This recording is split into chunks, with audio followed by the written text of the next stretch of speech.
Hey guys, welcome to the Balaji Study Point and the Foundation। जैसा कि आपको पता है हम लोग इंग्लिश इंजीनियरिंग में पढ़ रहे थे वोकाबुलरी सीरीज। तो आज वोकाबुलरी सीरीज का थर्ड लेक्चर हम लोग कुछ एडियम्स पढ़ेंगे उसमें। जैसे ये लिखे हुए हैं इनको एक एक करके ऐसा तरीका आपको बताया जाएगा कि एडियम्स को रटने की जरूरत नहीं पड़ेगी, बिल्कुल एक बार में ही आपको याद हो जाएंगे। लेक्चर को स्टार्ट करने से पहले हम आपको बता दें कि जो आप इस समय विषम परिस्थितियों से गुजर रहे हैं तो उसमें आप राष्ट्र के सहयोग में अपना योगदान दें और सुरक्षित रहें, सेफ रहें, घर पे रहें, कहीं जाए नहीं और राष्ट्रीय एकता को बनाए रखें। अब हम बात करते हैं वीडियो में वोकाबुलरी सीरीज के। जैसे फर्स्ट एडियम्स दे रहा है बाय डिग्रीज, आपका दिया हुआ है बाय डिग्रीज, जिसका एक्चुअल मीनिंग होता है धीरे धीरे, स्लोली। अब बाय डिग्रीज, अब डिग्रीज वैसे तो आप समझते हैं आपकी जो अंक तालिकाएं मिलती हैं वो होती हैं, तो आप इसको याद कैसे करोगे कि कोई भी डिग्री हमको हासिल करनी है तो वो धीरे धीरे धीरे धीरे मतलब कि उसमें टाइम लगेगा। ये नहीं कि आज आप स्कूल गए आपको 9th स्टैंडर्ड की डिग्री मिल गई, कल गए हाई स्कूल स्टैंडर्ड की मिल गई। तो इसको याद कैसे करेंगे कि कोई भी डिग्री होती है तो हमको कैसे मिलती है बेटा, धीरे धीरे मिलती है। तो ऐसे हम याद कर लेंगे बाय डिग्रीज का मतलब क्या हो जाएगा, धीरे धीरे। प्रॉब्लम नहीं होनी चाहिए आपको। सेकेंड दिया हुआ है आपका कैच अ टार्टर, दिया हुआ है कैच अ टार्टर, आपका हिंदी जो उसका मीनिंग होता है आशा से अधिक बलवान। अब अगर इसको लिखिए कैच अ टार्टर,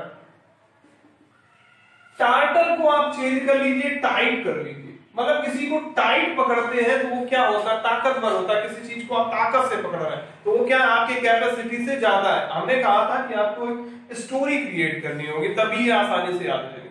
मतलब आपने किसी को टाइट पकड़ रखा है तो वो क्या है आपकी आशा से अधिक बलवान है, इस वजह से उसको आपने क्या टाइट टार्टर, कैच और टार्टर। कैच तो समझते होंगे पकड़ना, और उसको कैसे पकड़ रखा है, टाइट पकड़ रखा है, तो इसका मतलब वो क्या है आपकी आशा से अधिक बलवान है। थर्ड की बात करेंगे, आपका दिया हुआ है कॉक एंड बुल स्टोरी। आपको दिया हुआ है हिंदी में बिना सिर पैर की कहानी।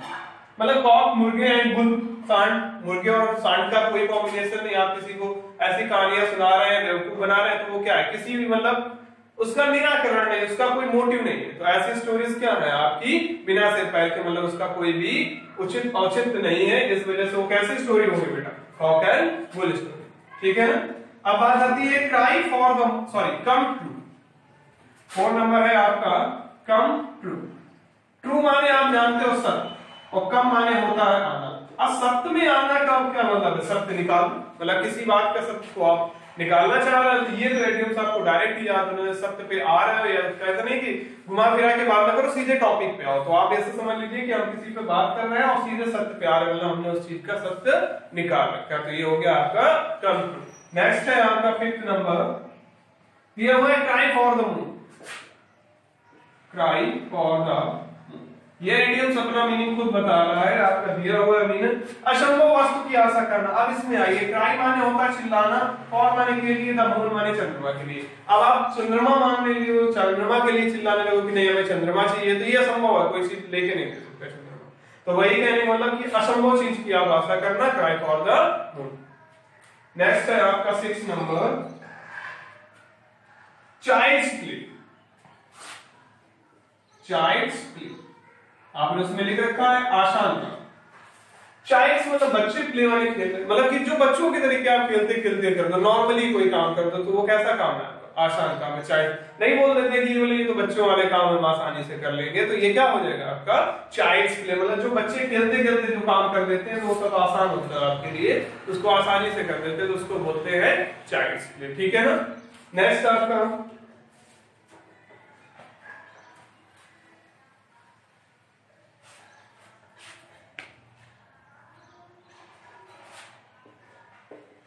Cry over spilled milk. आपका दिया हुआ है व्यर्थ प्रस्थान।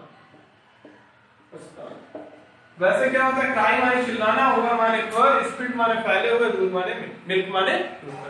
मतलब आप कहीं से दूध लेके आ रहे हैं, फैल गया वो, तो उसके चिल्लाना बेकार है क्योंकि अब वो वापस नहीं आने वाला। तो आप ये स्टोरी क्रिएट कर लीजिए कि आप कहीं से किसी बर्तन में दूध लेके आ रहे हैं तो वो अचानक गिर गया, आप उस पर चिल्लाना बेकार है क्योंकि अब तो वो दोबारा उस बर्तन में नहीं आने वाला। तो cry over the spilled milk मतलब कि वेद प्रस्थाना। अब ये स्टूडेंट के लिए है कि आप समझिए अगर आपका टाइम निकल जाता है उसमें आप नहीं पढ़ पाते हो तो एग्जाम आ गया अचानक तो फिर पढ़ना या प्रस्थाने से कुछ नहीं होगा कि अगर आप टाइम होता या पढ़ जाते तो उससे कुछ नहीं होगा।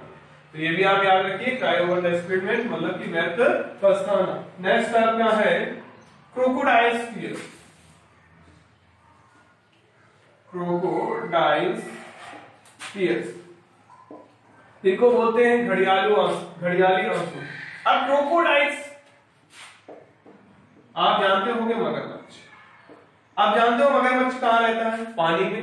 और आंसू और पानी लगभग क्या होते हैं? एक तरीके होते हैं। तो उसके पानी में आंसू निकलते मतलब दिखाई नहीं देते, मतलब दिखावा करना। मतलब आपको दुख नहीं, आप कहीं गए किसी से उससे चिढ़ते तो उसका बुरा हो गया, लेकिन उसके पास गया तो झूठे आंसू बहा दिए कि भाई बहुत गलत हो गया, ये है वो है, लेकिन अंदर से आप चाह रहे थे कि ऐसा हो जाए। तो उन आंसुओं को आप क्या कहेंगे? क्रोकोडाइल्स। आज के टाइम में बहुत से ऐसे लोग होंगे जो आप ऐसे आंसू दिखावा करते हैं।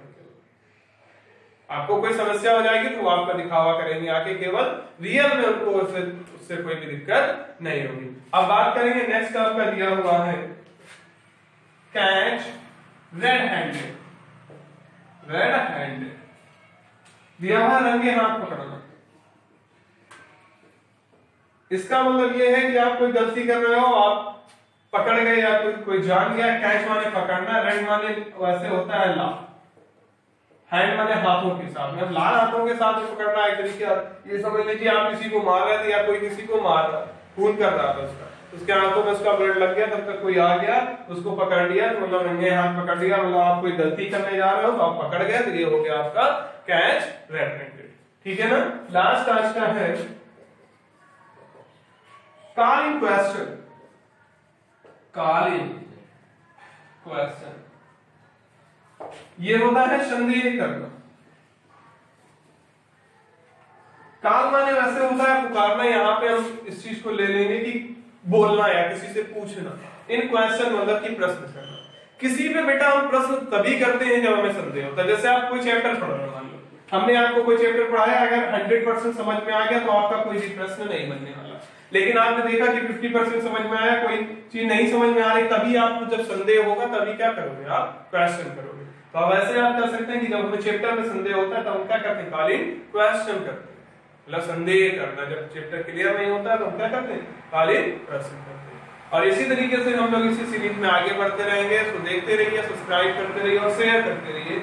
ज्यादा से ज्यादा वीडियो लोगों के पास पहुंचाइए जिससे सबका भला हो। और एक बार फिर हम आपसे अपील करना चाहेंगे कि घर पे रहिए, सुरक्षित रहिए और राष्ट्र हित में अपना सहयोग दीजिए, क्योंकि आज हम ऐसे क्रांति से जुड़े हैं जहां 130 करोड़ लोगों में से प्रत्येक व्यक्ति का योगदान चाहिए। सो जय हिंद, जय भारत।